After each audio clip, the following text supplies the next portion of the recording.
Friends, good morning. Welcome to my channel radiology industry. तो आज मैं आपको बताने जा रहा हूँ वर्टिबल कॉलम और रिब्स के बारे में, जो कि हमारा एक्सियल स्केलेटन का लास्ट पार्ट्स होते हैं, जो कि क्रेनियम वॉल्ट और फेशियल बोन के बाद अपना ये वर्टिबल कॉलम और रिब्स बचते हैं बस। ठीक है, इसके बाद से हम कल आपको बताएंगे अपर एक्सट्रीमिटीज़। ठीक, तो कल जब हम अपर एक्सट्रीमिटीज़ बताएंगे तो एक बार आपका रिवीजन करा देंगे हम इसका क्या कहते हैं वर्टिबल कॉलम का। यहाँ पे हम आ चुके हैं टॉपिक के ऊपर। ठीक है, तो टॉपिक है आज का वर्टिबल कॉलम एंड रिब्स, जिसमें कि आज मैं आपको पूरा ये दोनों जो वर्टिबल कॉलम्स हैं और जो रिब्स हैं, और मैंने जो कल आपको बताया था द स्कल, ये सारे आते हैं एक्सियल स्केलेटन सिस्टम में। तो एक्सियल स्केलेटन सिस्टम इन सभी चीज़ों को मिला करके 80 बोन को एक्सेस करता है। ठीक है, तो जो वर्टिबल कॉलम होता है वो होता है क्या है, मैं आपको ये बताता हूँ। द वर्टिबल कॉलम और spinal column forms the longitudinal axis of skeleton.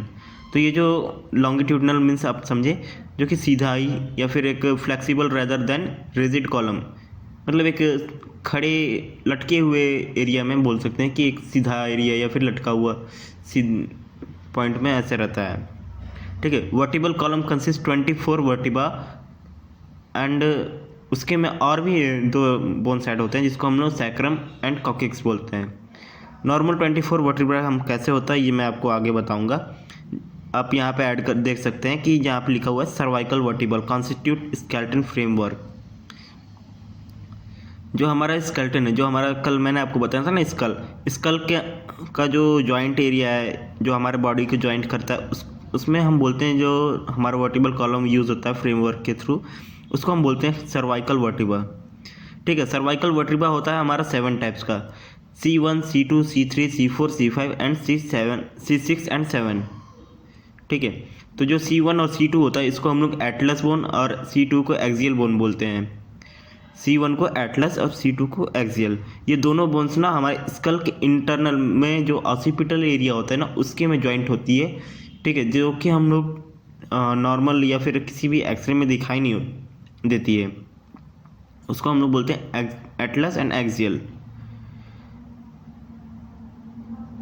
और नेक्स्ट आ जाती है हमारा थोरैसिक वर्टिब्रम। थोरैसिक वर्टिब्रा हम बोलते हैं जहाँ से हमारा जो गर्दन ख़त्म होने के बाद, ये जो नेक का एरिया वो ख़त्म होने के बाद जो हमारा थोरैसिक रीजन है, या फिर गर्दन के बाद हमारा जो ये पसलियों वाला जो एरिया आता है, जो पसली का एरिया आता है, वो जो एरिया है उसको कवर करता है, जो जिसमें जॉइंट होकर के मिलते हैं, वो आता है हमारा थोरैसिक रीजन या फिर थोरैसिक वर्टिब्रा हम उसको बोलते हैं। ये लोकेशन होता है posterior part of the chest and thoracic region, मतलब पीछे की तरफ।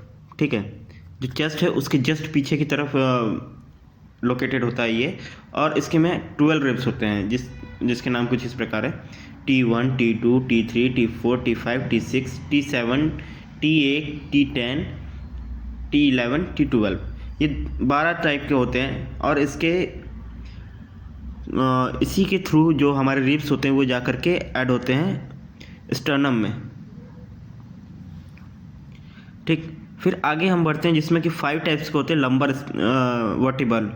तो जो लंबर वर्टिब्रा होते हैं ना, वो उसको हम लोग नॉर्मल लैंग्वेज में लोअर वर्टिब्रा बोलते हैं या फिर लंबर स्पाइन बोलते हैं। तो जो लंबर स्पाइन होता है ये करता क्या है, इसका जो वर्क है ना, हैवी लोड या फिर हैवी लोड को आर्टिकुलेट करके बॉडी के अदर पार्ट में से सेवरल टाइम में या फिर इक्वलिटी में सेंड करना होता है। तो जब भी अगर आप देखोगे कि कमर को या फिर बॉडी के अपर बॉडी पार्ट से जब जोड़ने का जो सिस्टम है, उसको लंबर स्पाइन ही असिस्ट करता है। तो लंबर स्पाइन के बाद हमारा आ जाता है कॉकिक्स सैक्रम आता है। लंबर स्पाइन के बाद पहले सैक्रम आता है। तो जो सैक्रम वाला एरिया होता है ना, वो सैक्रम होता है हमारा एक हार्ट शेप में, जो हम लोग आजकल बनाते हैं ना, ये वाला हार्ट हम लोग जो बनाते हैं ना, ये वाला इस शेप में होता है वो, ये इस शेप में होता है वो। मैं यहाँ पे आपको दिखा सकता हूँ। ये आप देख रहे हैं, ये वाला जो एरिया हो गया, ये हो गया यहाँ से लेकर के यहाँ 7 तक, ये हो गया सर्वाइकल वर्टिब्रा। सर्वाइकल वर्टिब्रा में जो सबसे ऊपर है इसको हम लोग बोलते हैं एटलस, और फिर उसके नीचे C2 को हम लोग बोलते हैं एक्सिस।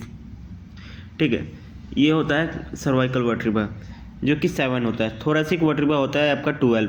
यहाँ से हम यहाँ तक लेके टीवी को हम लोग बोलेंगे 12 वर्टिब्रा होते हैं। तो काउंटिंग करिएगा आप, 7 और 12 कितना हो गया, 19 हो गया। 19 और प्लस 5 कितना हो गया, 24, जो कि लंबर स्पाइन होता है। 24 टाइप्स 5 टाइप्स के होते हैं, L1 L2 L3 L4 L5 5 types के होते हैं। तो ये 7 + 12 + 5 = 24। सैक्रम हो जाता है एक, जिसको हम लोग बोलते हैं, ये जॉइंट करता है हमारे यहाँ पे हमारा जो पेल्विक रीजन होता है, पेल्विक रीजन यहाँ से हमारा स्टार्ट होता है, ये वाला एरिया से, ठीक है।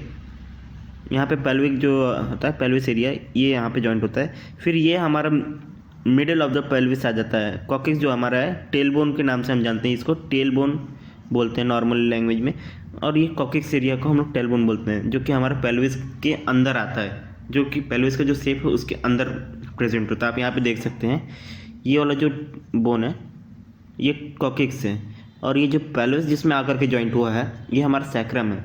सैक्रम के बाद ये हमारा स्टार्ट हो जाता है लंबर स्पाइन, ठीक है। यहाँ के बाद हमारा ये थोरेसिक स्पाइन, फिर यहाँ के बाद हो जाता है हमारा सर्वाइकल स्पाइन, और ये C1 C2 जो है हमारा ऑसिपिटल बोन में जाकर के जॉइंट होता है।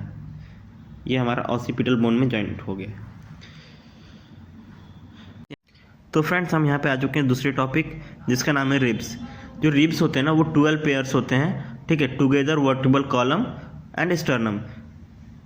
जो दो रिब्स होते हैं ना, जो 12 रिब्स होते हैं, वो एक पिंजड़ा टाइप का बनाते हैं वर्टिबल कॉलम, थोरेसिक वर्टिबल से स्टर्नम की तरफ, ठीक है। ये केज होता है, एक थोरेसिक केज हम लोग बोलते हैं अपने नॉर्मल लैंग्वेज या फिर मेडिकल लैंग्वेज में, थोरेसिक केज को हम लोग इसको बोलते हैं। और ये जो होता है ना, बॉडी इसकी जो होती है ना, घुमावदार होती है, जो कि पिंजड़ा टाइप का बनाती है, जो हमारा लंग्स को कवर करती है, स्टमक को कवर करती है, spleen, liver and pancreas and gallbladder, इन सारी चीज़ों को कवर करती है थ्रू द थोरेसिक केज। जो थोरेसिक केज होता है ना, ये 12 पेयर्स के होते हैं। 12 पेयर मतलब एक साइड 12 होता है एंड नेक्स्ट साइड भी 12 होता है, ठीक है। जिसमें कि 12 पेयर्स में से 1 from first ribs to 7th rib, ये हमारे ट्रू कार्टिलेज होते हैं या फिर ट्रू रिब्स होते हैं, ट्रू रिब्स। और 8 to 12 रिब्स जो होते हैं वो फॉल्स रिब्स में आते हैं। फॉल्स रिब्स इसलिए क्योंकि वो कर्वेचर में होते हैं, वो C7 से जॉइन होकर के स्टर्नम में मिलते हैं, ठीक है। आइए हम यहाँ पे पिक्चर की वजह तरफ से देखें कैसा होता है ये। तो ये जो पिक्चर है, ये हमारा रिब्स का एरिया है। ये वाला जो एरिया है इसको हम लोग बोलते हैं क्लेविकल। ये हमारा स्टर्नम 7th सर्वाइकल वर्टिब्रा है, उसके नीचे हमारा स्टार्ट होता है थोरेसिक रीजन। तो ये थोरेसिक रीजन से ये जो बोन जॉइंट हुआ ना, ये हमारा फर्स्ट रिब है, ठीक, फर्स्ट रिब है, फर्स्ट थोरेसिक वर्टिब्रा है ये, ठीक। यहाँ से स्टार्ट होता है हमारा ये स्टर्नम। स्टर्नम ये मिड का जो चेस्ट का एंटीरियर बोन होता है, इसको हम लोग बोलते हैं स्टर्नम। स्टर्नम के बाद का जो हेड होता है इसको हम लोग बोलते हैं मैनोवेरियम, ठीक। जो बॉडी होती है वो तो बॉडी ही बोलेंगे, और ये टेल को बोलते हैं सेपाइड प्रोसेस, ठीक। और जो स्टर्नम से जो रिब्स को जॉइंट करती है ना, इसको हम लोग बोलते हैं कॉस्टल कार्टिलेज, ठीक है। ये कॉस्टल कार्टिलेज काम क्या करती है ना, जो हमारा जो रिब्स है उसको स्टर्नम तक ज्वाइंट करने में काम करती है, जिसको हम बोलते हैं कॉस्टोस्टर्नल आर्टिकुलेशन, ठीक है। और ये जो फ्लोटिंग रिब्स होते हैं, फ्लोटिंग रिब्स हम लोग किसको बोलते हैं, रिब 11 है, रिब 12 को हम लोग फ्लोटिंग बोलते हैं, क्योंकि ये वर्टिबल कॉलम से तो निकलती हैं, लेकिन ये जा कर के ना थोरेसिक रिब्स में जॉइंट नहीं होती। ये जस्ट एक वर्टिबल कॉलम बनाती हैं, जो कि ओपनली होता है, और T10 में जा कर के थ्रू द कॉस्टल कार्टिलेज ये जॉइंट हो जाती हैं T10 में, और T10 के थ्रू ये T9 T8 ये जो फॉल्स रिब्स होते हैं इनके थ्रू जा कर के ये स्टर्नम में जॉइंट होती है with the help of costal cartilage, ठीक है। तो हम रिब्स का यहाँ पे देखेंगे रिब्स क्या होता है। रिब्स इस टाइप का होता है, ये हमारा हेड है रिब्स का, जिसको हम लोग वर्टिबल एक्सट्रीमली कहते हैं। वर्टिबल एक्सट्रीमली मतलब outer exterior anterior part of the ribs, यहाँ से स्टार्ट होता है ये। और जो हेड होता है इसको हम हेड बोलते हैं। और ये नेक हो गया, हमारा नेक वाला एरिया हो गया रिब्स का। और ये जो पोस्टीरियर होता है ना, ये जॉइंट होता है आर्टिकुलर पार्ट ऑफ ट्यूबरकल।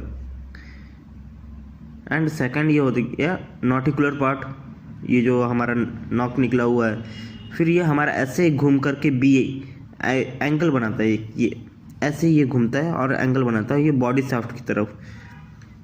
कभी भी देखोगे आप, ये जो बोन होता है ना रिब्स का, ये ऐसे लेटरल आते जब ये एंगल ट्विस्ट करता है या फिर टर्न करता है तो ये हमारा ऑब्लिक पोजीशन में हो जाता है। ऑब्लिक पोजीशन के होने के बाद ये जा करके जॉइंट होता है स्टर्नल एक्सट्रीमिटी में। तो जो वर्टिबल है ये पीछे का एरिया है और ये हमारा हो जाता है आगे का एरिया।